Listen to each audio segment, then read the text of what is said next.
Grammar Girl here. I'm Mignon Fogarty, and you can think of me as your friendly guide to the English language. We talk about writing, history, rules, and cool stuff. And today we are talking about cool stuff and rules because I have Amy Schneider with me, the author of a fabulous new book called The Chicago Guide to Copy Editing Fiction. Amy is a copy editor, obviously, who specializes in fiction, has been copy editing for 28 years, has edited more than 500 books in anthologies, and now she has this fabulous book. Amy, welcome to the podcast. Thank you so much for having me. I'm so excited to be here. Yeah, you know, when I think it was your publisher sent me the book, and I realized for the first time that I have never seen a book like this that specializes just in editing for fiction. Can you talk a little bit about sort of what, just let people know sort of what it is and how it came to be? The seed, for me at least, was actually born from when I started giving conference presentations and webinars and things about copy editing fiction. And in the process of looking for resources to refer people to, I discovered that there was not a single book or resource on specifically copy editing fiction. There's all kinds of books about, you know, the big picture stuff, the world building and characterization and point of view and all those kind of things, geared toward both editors and writers. And there are, of course, the general guides to copy editing fiction, you know, like style manuals and the copy editor's handbook and things like that. But there was nothing geared specifically to copy editing fiction. And I mentioned that in one of my sessions, and of course someone said, well, you should write it. And I was like, well, maybe I will. It took a little while to get started because I'm not naturally a writer, but eventually everything aligned and I connected with University of Chicago Press, and that was just really a fabulous thing, and they got me going, and so here's the book. And they were also surprised that how come none of the university presses, you know, California or Chicago had never come up with a book like this before? And obviously people are going crazy for it. You know, they really needed it. So yeah, I'm not surprised at all. When I saw it, I thought I have to talk to her about this, and it's just a resource that anyone who edits fiction or who is, you know, I talk to a lot of people who are interested in getting into editing fiction, and I'm going to tell them now, you have to get this book because it explains what the job is and how you do it. What do you think would be most surprising to people about fiction editing? I thought about this question, and there are two things really.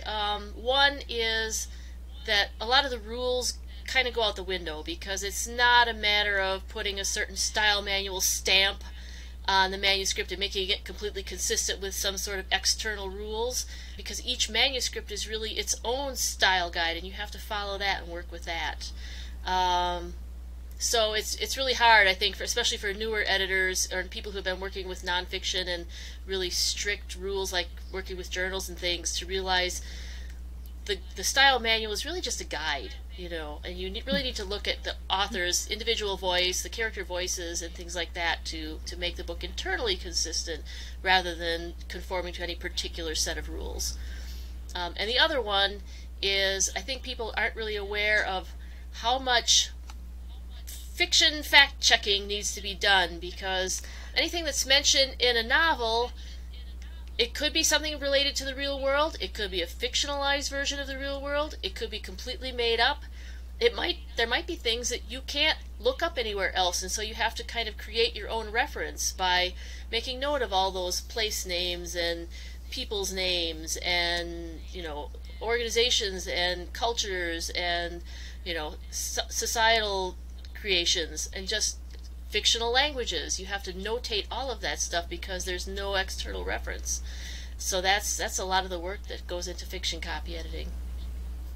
Right. As I was reading through it, I mean, it starts to feel overwhelming as you go through all the different things that, even though it's fiction and the author has, you know, completely made it up, it still has to be consistent, and you have wonderful templates to help people sort of get their heads around how this might work. You know, just thinking about, you know, maybe science fiction where the weeks aren't 7 days long, you know, and you have to keep track of timelines and things like that, or Yeah, it really surprised me how much internal fact checking was required. And then, of course, there's real life fact checking if it's set in the real world. I know I've seen authors criticized for, getting the wrong intersection in some city or something like that.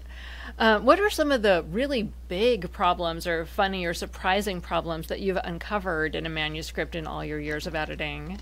Well, timelines just in general are a big one. I think authors really struggle with timelines because I think a lot of times when they're writing, they'll say, well, the characters are going along and it's a beautiful Wednesday morning, but they don't really make a note of that day is Wednesday. And then some other stuff happens and 3 or 4 days go by and now it's Friday because it has to be Friday night, but they forgot about that Wednesday in the background, even because it was just a throwaway line. No, that actually, people are going to notice that, and they might get it in their head that, oh, that's Wednesday, and then another day, and another day, and another day. Or things like people going to school on the weekends, or things like that. You just really need to pay attention to all those little itty-bitty references that actually mean something. Some of the funnier things. I had one author, this was years ago, one of the first series authors that I did, and he had said in interviews that he was very bad at plotting, and no one knew that better than his copy editor. I helped him a lot. I had a lot of queries.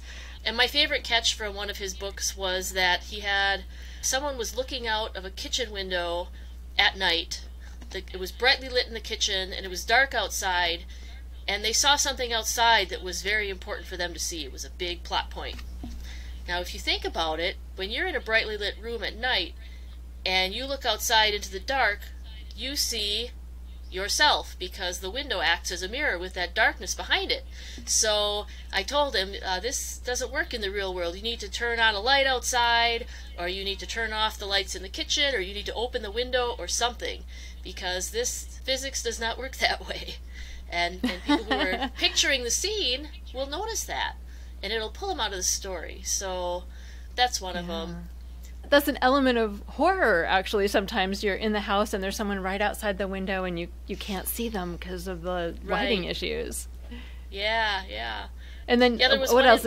Dangling modifiers, yeah. There was one, I won't go into the particulars, it's a little adult themed, but there was one in a romance novel where our hero was meant to be doing something very tender to the lady, and what he was actually doing because of the dangler was something that would be actually quite painful. So it was early on in my career, and I had a tough time trying to word that query to say, hey, this is what's really happening, you need to change this. And that's something you emphasize too, is being really kind to authors and just the way talk about like wording your queries. Yeah, that's just always been really important, but especially I think with fiction, because it really is. I think fiction authors especially really pour their heart and soul into, and to me it's like some kind of sorcery that they can create these worlds just out of whole cloth. They just make up these characters and these situations, and they really hit our emotions and get us excited and angry and sad and make us fall in love, and to do that with words on a page is just amazing. So we don't really want to tromp on that. We want to tread with caution and more ask rather than dictate, and make sure that we're helping them tell the story the way they meant to tell it.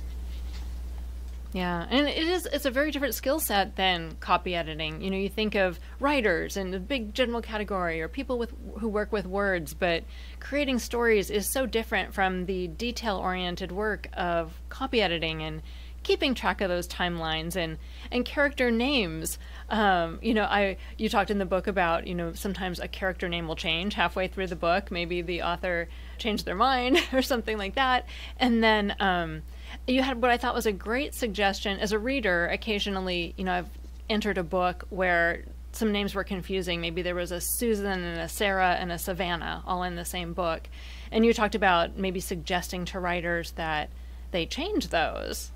How do writers generally feel about that? Well, I don't generally get to see the feedback because I work for publishers, and so I do my edit, I write my queries, I send it off, and I never see it again. I do, for a few clients, I get the cleanup so that I can see the author's responses to queries. Or sometimes if I've had a book that I know had a lot of edits, I'll pick up a copy and go through my notes and see, okay, what did they change, what didn't they? And the ones that I found that had that issue, I think they're generally fine with, if it's just a throwaway character, if it's one who's mentioned only a few times, that's the one I'll recommend to change. That character's name maybe wasn't chosen as carefully as a more prominent character. And they'll go, oh yeah, we've got 17 people in this book whose names start with M, let's change a few so that it doesn't get too confusing. And I think they're pretty receptive to that, especially if you frame your query as saying it's going to distract readers, it's going to get confusing, they're going to get lost, so you can help the reader along by making this edit. Yeah, that's great. And you talked about editing books in a series a minute ago, and I imagine that has extra complexities. Do you want to talk about the challenges there? It does. I just finished editing a book in a series, and it's like the third or fourth one, and when I get in on the ground floor, when I start with the first book in the series, I'm always happy to take, this is the first book in a new series, yay, because then if I get the first book, I'm pretty assured of getting the second book and the third book and so on, so I can keep that continuity myself throughout. But for a series, I keep a cumulative style sheet, so that I have all the information there, all together. I don't distinguish between major and minor characters, because a minor character in book 1 might become a major character in book 2, and then maybe in book 4 someone from book 2 will show up again. So I always keep any small characters, they stay on the style sheet. I might rearrange it a little bit, just so that they're maybe a little less prominent, they're further down the list, but they're still there so that I can do a search and see, okay, did I get this information right? And so that I don't remember a character from a previous book, I don't go adding them as a new one and leaving off information that was provided before. So yeah, there's a lot of cross-checking and double-checking and making sure that we carry over all that information, that we don't change anything that shouldn't be. Yeah, and I thought it was very helpful and interesting. You talked about the different ways of, as you're taking notes, creating your style sheet about the characters. Some people do it alphabetically, but you talked about possibly doing it in family groups or regions in the book or something like that, because these are characters you might be seeing together more often than other times. I thought that was super interesting, and I wouldn't have thought of that. Yeah, and it's been really helpful too, to catch some of those, if someone's name changed, if you don't have a place to look and see, well, is that what that person's name is? Or things like, well, there are supposed to be 5 brothers, but there are 6 who are named. You're not going to catch that if you have just an alphabetical list, last name first, first name last, or however you've got it organized. So I've always just done it that way from day one, is to group them by what their most prominent relationships are. Yeah, that makes a lot of sense when you think about it. You were talking before, one thing that popped into my head when we were talking about timelines is events like birthdays and holidays. You mentioned some things about Christmas where you might need to address it or not address it in particular books. And it's often been surprising to me, I feel like we don't see a lot of birthday parties in fiction. And I've talked to authors about it, and they talk about the pros and cons of noting someone's birthday. And I just wonder if you have thoughts about that. Yeah, it's definitely, it can be good and bad, especially things like, even when they have specific date lines, Thursday, November 4th, 3 p.m. Okay, well then that's a hard piece of information that you definitely need to make sure it lines up, whereas if you don't have those at all, if it just says Wednesday or whatever it is, there's a little more fluidity involved and it's not quite so tight or so critical. So it's good and bad when I see those specific date lines or specific dates mentioned. If the author has kept it all in line, it's great, because then I just check it off as I go along and say, okay, that lines up, that lines up, that lines up. But if it doesn't, then it can be a bit of a tangle to try and figure out what's going on, and either if I can fix it myself with a minor edit, or if I have to try and explain to the author, well, this is messed up and here's why, and I'm not sure how to fix it because you've got all these important plot points that are intertwined and have to happen on this day or that. Sometimes there's a fudge factor and sometimes there isn't. So it just all depends on what you're looking at. And I think a lot of people think of copy editors as checking the commas and the capitalization, but you might point out that I think, this character would actually do something special on Christmas or, Kwanzaa or something like that. So, and that you might point out that like, oh, we're talking about a school break and it's winter break, and these characters might actually be doing something important or having feelings about it that the author may have forgotten to mention or something like that. And that's sort of a deeper level of fact checking that was covered in the book that I thought was really wonderful and helpful, and not something that a lot of people would think of when they think of copy editing.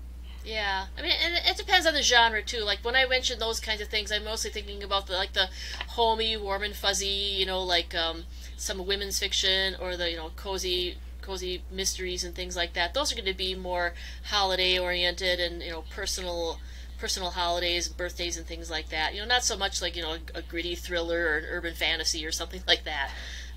Again, it's all based on context, So you might consider it in one book but not in another. Right, like a cozy mystery set in a bakery. It's going to be different than a starship. Yep, a little bit. Yeah, it's just a little. You can have a bakery on a starship, though. I think that's a good idea. There you go.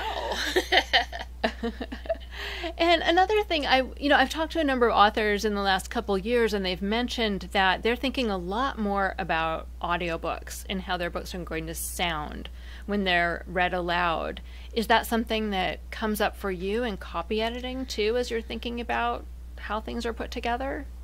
I had this exact question at the Red Pencil Conference last week, something like that.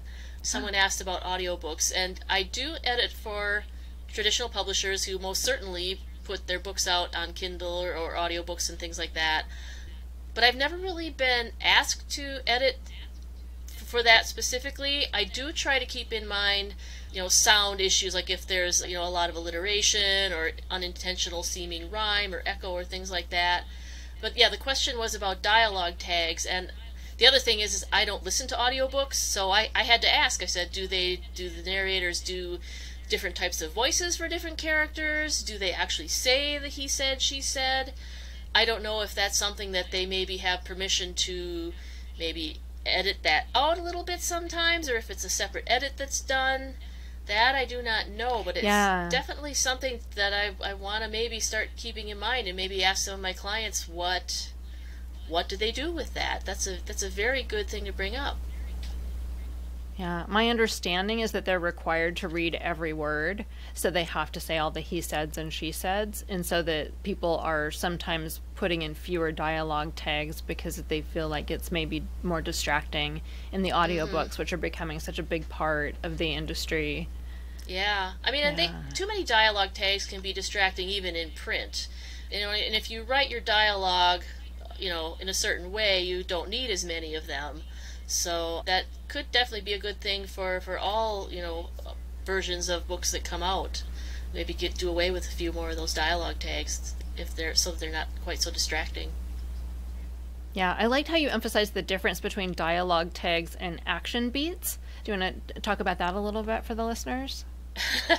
Yeah, I think that's the number one thing that confuses both writers and editors, is understanding when it's a complete sentence and you're saying, blah, blah, blah, blah, blah, comma, he said, that's a complete sentence. It's a dialogue tag because the verb is describing the act of speech or producing language. They could even be signing, they could be asking, they could be even thinking sometimes, as opposed to an action beat, because you can't shrug words or grimace them. So you can't have, he frowned. We don't frown words. You can frown as you say words, but that's not the act of producing speech. So that's a separate sentence. You have the speech and then he frowned. And it just seemed really necessary to lay that all out. Here's how it works. Here's how you can fix it. And hopefully that'll be helpful for both writers and editors. Right. So a dialogue tag has to be something that you can make a sound, like whispered, yelled, ideally said or asked. Right. But then again, it can depend. I've edited books where I had specific instructions that anything can be a dialogue tag. So we might have he grimaced.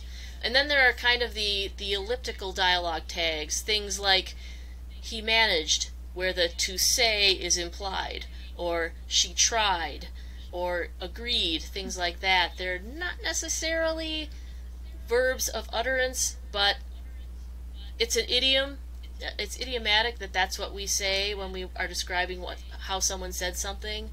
So again, are there a lot of those kind of, iffy dialogue tags? Then maybe leave them. We're not going to go through and change them all. But if the author has been pretty consistent about sticking to said and asked and all the other word producing verbs, then maybe if we have a couple of those oddball ones, then go ahead and change them or query them. Yeah, I guess that falls under the kind of anything goes in fiction concept, that there are rules, but we can break almost all of them in some situations. I'm really curious if how does it come about that you'll get a message, you'll get instructions from a publisher that says, this author can get away with this specific thing that normally you would change? Like, how does that happen? Well, I do work on a lot of bestsellers, so I think they tend to get more of their way. And also, I think it's sort of a rule that the better a writer is, the better they are at breaking the rules.